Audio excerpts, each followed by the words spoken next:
Hi friends, this is अंकित। मैं आपका स्वागत करता हूं अपने यूट्यूब चैनल मैथ्स लवर अंकित पर।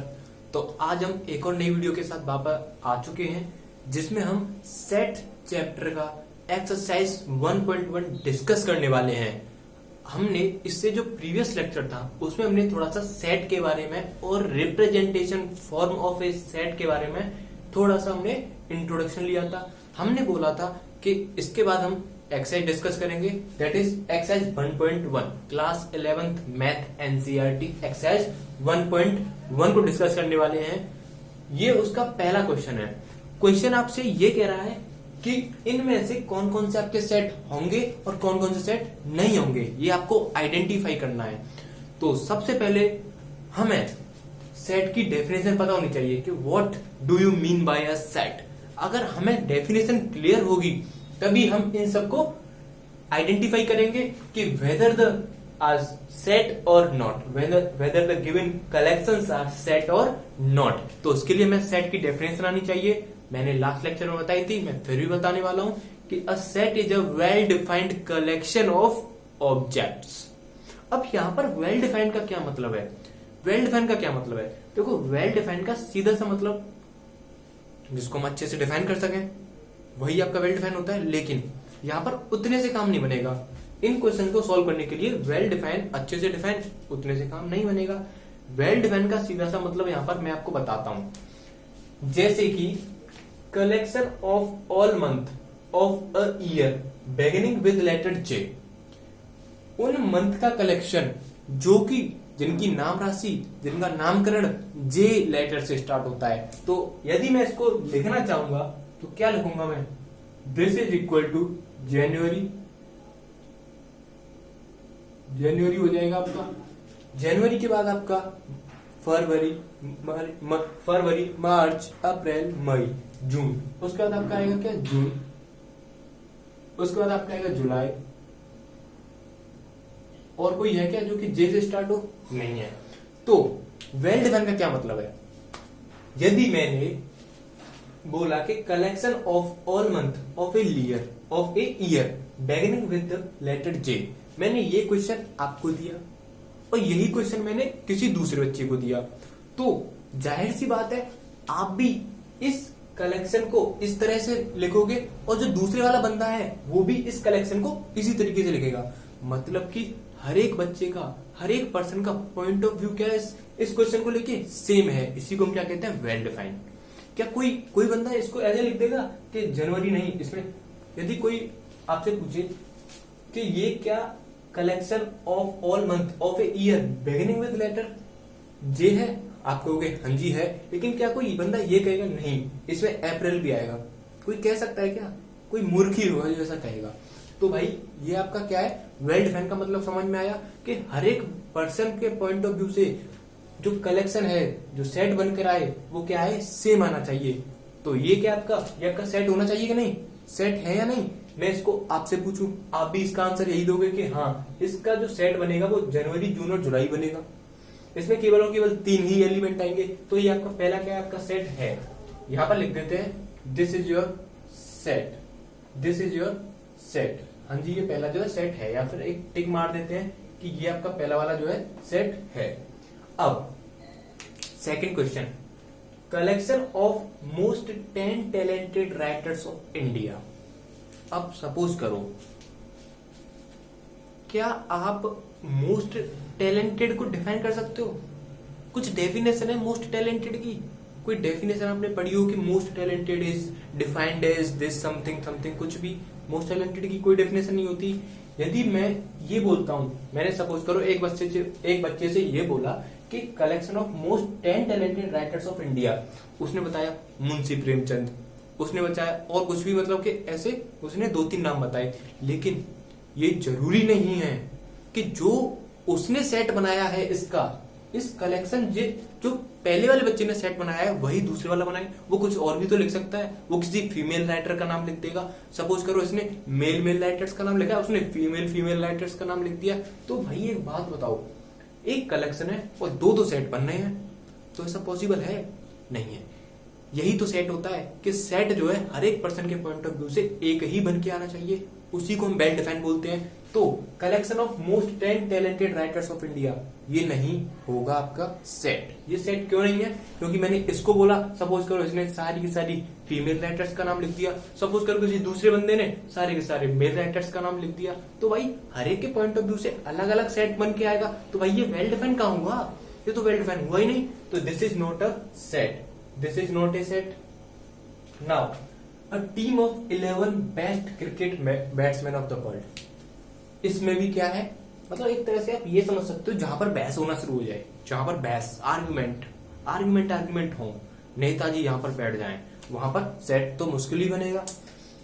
जब आप 2-3 बच्चे एक ग्रुप बना के बैठते हो, वहां पर क्रिकेट की बात चढ़ जाए तो कहता है नहीं भाई मेरा तो विराट कोहली मुझे तो बहुत फेमस मतलब कि अच्छा लगता है, कोई कहेगा नहीं धोनी जो है विराट कोहली से ज्यादा जानता है, कैप्टन कूल है धोनी, अरे नहीं विराट कोहली रन मशीन है। तो भाई क्या है कि हर एक बच्चे का अपना अपना पॉइंट ऑफ व्यू होगा। तो मैंने उससे बोला कि बता भैया 11 best cricket batsman of the world, इसका सेट बना दे। उसने लिख दिया डिविलियर्स, धोनी, विराट कोहली। भाई वर्ल्ड के पूछ रहा है, इंडिया के नहीं पूछ रहा, तो सबका नाम आएगा। अब किसी ने क्या किया, उसमें से डिविलियर्स को हटा दिया, उसने कोहली को हटा दिया और धोनी को रख लिया। तो हर एक बच्चा जो है अलग अलग सेट बनाएगा, तो ऐसा तो हो ही नहीं सकता। एक कलेक्शन डिफरेंट सेट्स, तो ये वेल डिफाइन ही नहीं हुआ। समझ रहे हो ना? वेल डिफाइन का मतलब ये होता है कि हर एक बच्चे के, हर एक पर्सन के, हर एक बंदे के पॉइंट ऑफ व्यू से जो सेट बनेगा वो सेम बनेगा। किसके लिए? एक कलेक्शन के लिए। अब एक कलेक्शन पूछ रहा है कि collection of team of 11 best cricket batsman of the world, और कोई कुछ और कुछ कह रहा है, कोई कुछ और कह रहा है, तो ये तो सेट हो नहीं सकता। तो this is also not a set. Now the collection of all the boys in your class, the collection of all the boys in your class. अब आपने एक सेट बनाया, आपने अपनी क्लास के, भाई देखो ये तो आपका जाहिर सी बात है सेट होगा। कैसे होगा?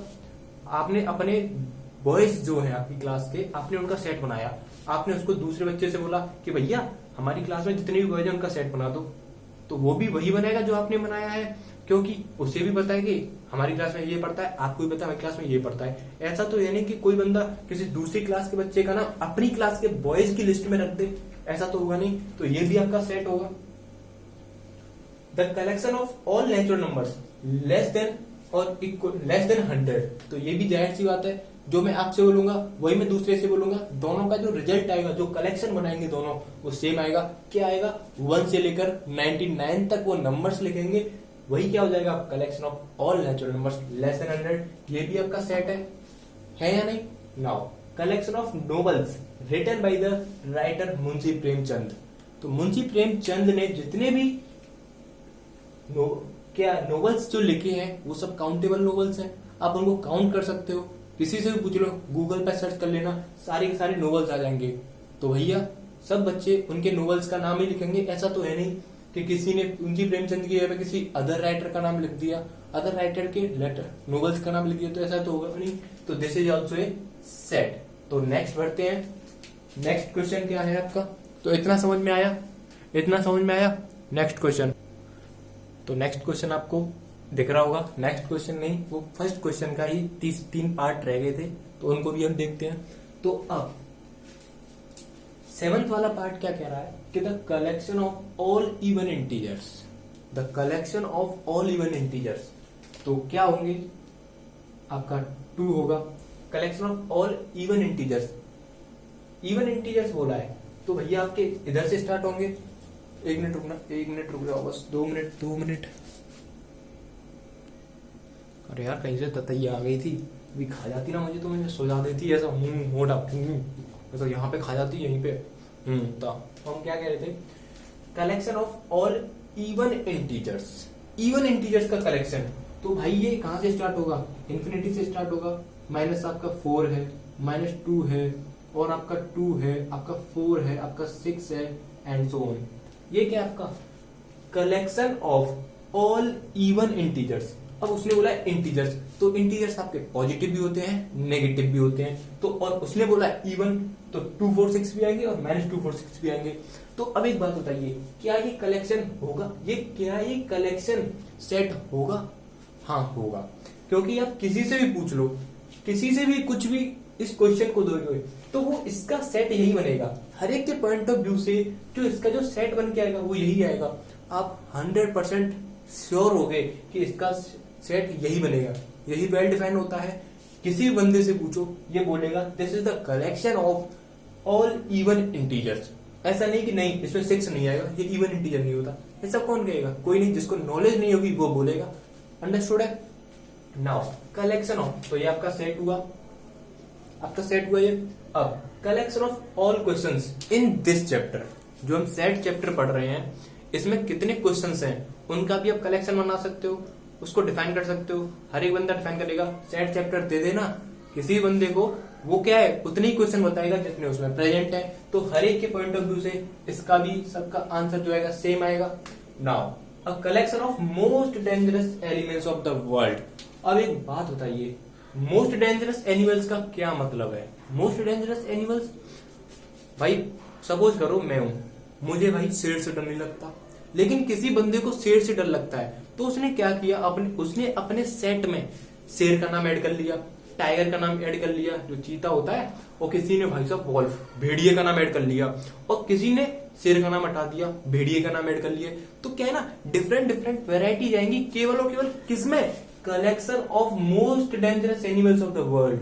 केवल इसी के कलेक्शन का सेट बनाने में कोई बंदा कुछ बनाएगा, किसी ने शेर को ऐड कर लिया, किसी ने चीते को ऐड कर लिया, वहीं दूसरे बंदे ने शेर को हटा दिया, चीते को ऐड कर लिया और वॉल्फ को ऐड कर लिया जो गीदड़ होता है, सॉरी जो भेड़िया होता है, किसी ने सांप को ऐड कर लिया, किसी ने सांप को ऐड नहीं किया। तो यार एक कलेक्शन पे इतने सारे वेराइटी के क्या बनेंगे, आपके सेट्स बनेंगे। तो ये वेल डिफाइन कहाँ ना भाई?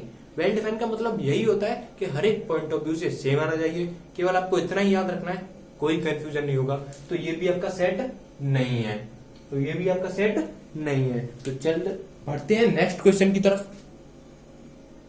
सो आपको नेक्स्ट क्वेश्चन आपको स्क्रीन पर दिख रहा होगा, आपको बोर्ड पर नेक्स्ट क्वेश्चन दिख रहा होगा। मैंने आपको प्रीवियस लेक्चर में इससे रिलेटेड कॉन्सेप्ट भी बताया था। ये क्वेश्चन क्या कह रहा है कि एक आपको सेट गिवन है ए, जिसके एलिमेंट्स 1, 2, 3, 4, 5 और 6 हैं। आपको सुइटेबल साइन कौन कौन से थे? एक तो आपका बिलोंग्स टू था और एक आपका था डज नॉट बिलोंग्स टू। तो अब इस डैश में जो आपको फिल इन द ब्लैंक लिख रहा है, दिख रहा है, इसमें आपको बिलोंग्स टू और डज नॉट बिलोंग्स टू का sign as per the situation जो कि आपको गिवन है भरना है।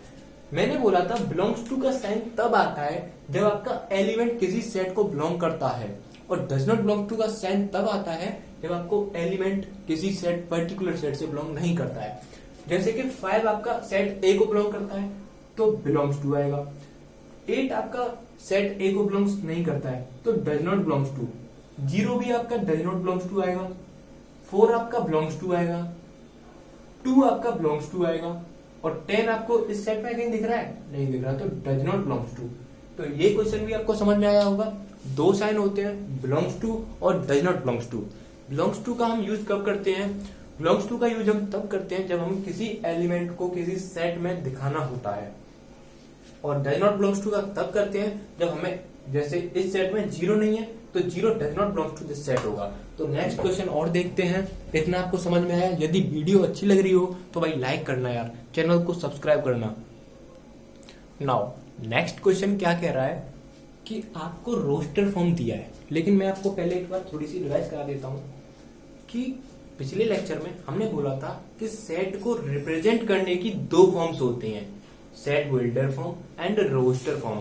आपको पता है सेट बिल्डर फॉर्म में क्या होता है कि कोई भी एलिमेंट जो होता है वो डायरेक्टली नहीं शो किया जाता, उसको उसकी प्रॉपर्टी के हिसाब से शो किया जाता है। जैसे कि x एक ऐसा एलिमेंट है जो कि इंटीजर है और वो -3 से 7 के बीच में जा रहा है।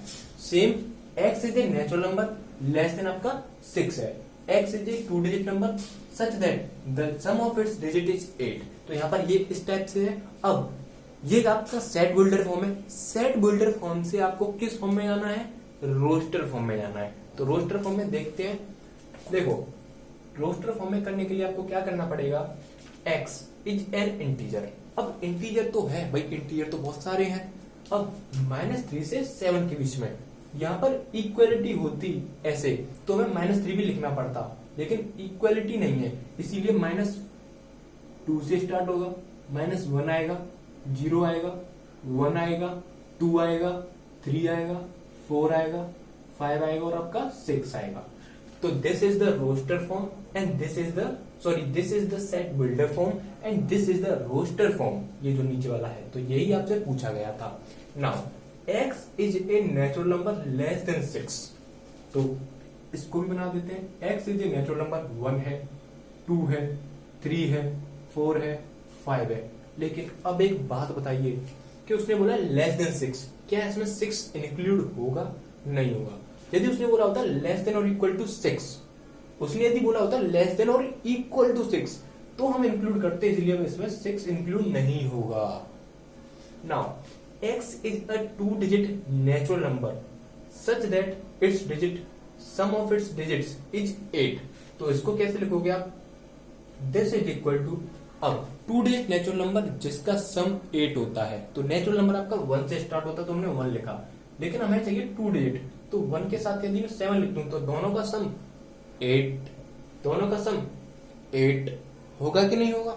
नाउ फिर 2 से स्टार्ट करने वाला और आपका 6 लिखना पड़ेगा, फिर आपको 3 से स्टार्ट करने वाला 5 लिखना पड़ेगा, फिर आपको 4 and 4 लिखना पड़ेगा, फिर आपको 5 and 3 लिखना पड़ेगा, फिर आपको 6 and 2 लिखना पड़ेगा, फिर आपको 7 and 1 लिखना पड़ेगा।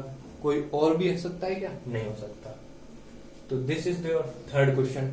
ये भी आपको समझ में आना चाहिए कि हम सेट बिल्डर फॉर्म से रोस्टर फॉर्म में कैसे जाएंगे।